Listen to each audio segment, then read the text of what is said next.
In this guide, I'm going to show you how to show the date, time, and weather on the home screen on an Android device. Intro. Now, first things first, what you're going to want to do is press and hold on an empty area of the home screen. So let's just go ahead and say we want to press and hold up at the very top. It's going to pop up with a screen that looks something like this. Go ahead and select widgets.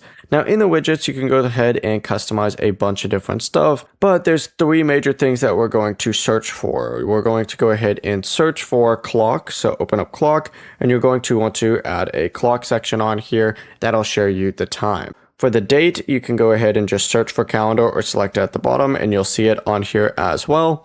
And then of course for the weather, and we already have the weather one added on here, just search for weather, select it, and choose whatever widget you want as well, and you're good to go. The process really is as simple as that. Before you do leave, make sure to like the video and subscribe to the channel with all notifications on. It really does help with the channel, and it lets us know that you want more content like this. We'd greatly appreciate it. And if at any point throughout this guide you did have any questions, just ask them down in the comment section below, and we can help you out further. I'm going to be doing my best to reply to every single comment down there. Peace.